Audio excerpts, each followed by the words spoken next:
The galaxy was a swirling tapestry of civilizations vast, varied, and teeming with life forms. At its heart lay a coalition of advanced species known as the Stellar Accord. It was a fragile peace, bound together by treaties, shared technology, and a mutual fear of war.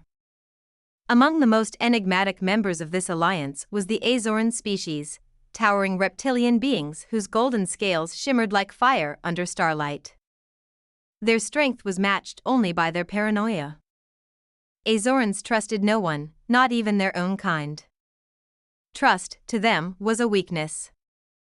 The most renowned of their warriors was Zorvath, a guardian of the Accord. Zorvath was a legend, a combat strategist, fleet commander, and a one-alien army. He had faced countless threats to the Accord and emerged victorious every time. But his victories came at a cost. Betrayal after betrayal, even from those he considered allies, had hardened his heart. To Zorvath, trust was a myth, loyalty was a lie, and vulnerability was a death sentence. One fateful mission changed everything. A distress signal had been picked up from the Outer Rim, a mining station on the remote moon of Carthos 7.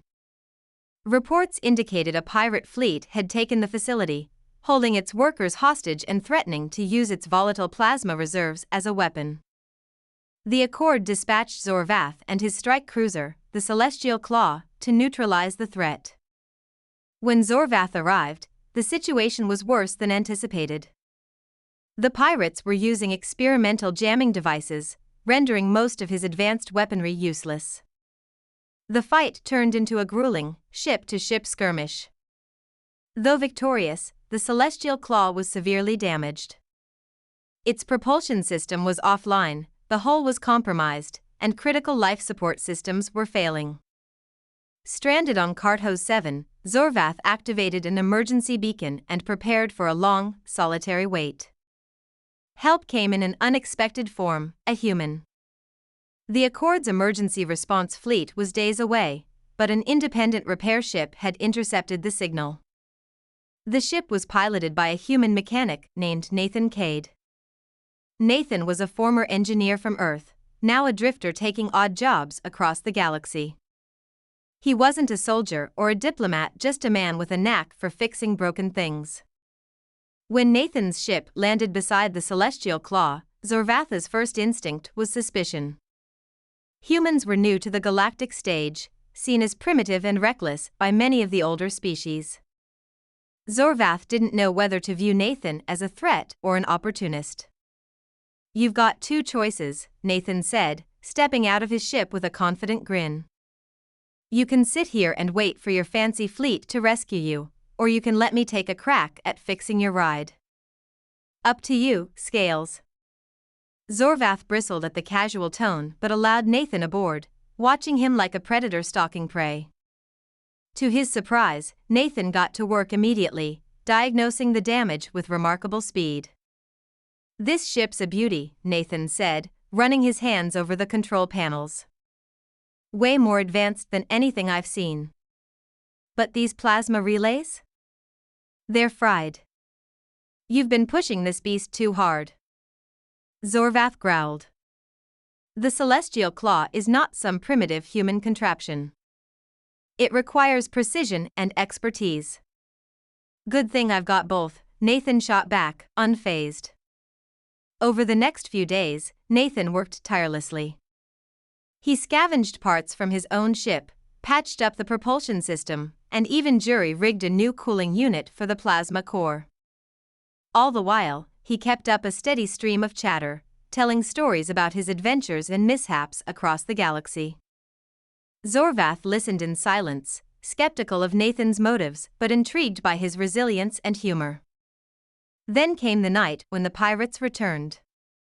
A second wave of ships, larger and more heavily armed, descended on Carthos 7, intent on finishing what the first had started. With the Celestial Claw still undergoing repairs, Zorvath and Nathan had to work together to defend the moon. Nathan's ingenuity proved invaluable. He modified mining equipment into makeshift weapons and rigged the station's systems to create traps for the invaders. Zorvath, impressed despite himself, led the charge, using his combat skills to devastating effect. "You're not half bad in a fight," Nathan quipped as he rewired a laser turret. "And you are not as incompetent as I assumed," Zorvath replied, a rare note of approval in his voice. The battle was fierce, but the unlikely duo prevailed. When the Accord fleet finally arrived, they found the pirates defeated, the hostages rescued, and Zorvath's ship nearly operational. As Nathan prepared to leave, Zorvath confronted him. "You risked your life for someone you did not know," the Azoran said. "Why?" Nathan shrugged. "It's what we humans do. We help each other, even when it doesn't make sense. Besides, your ship was too beautiful to leave broken." Zorvath considered this. "You are different from what I expected.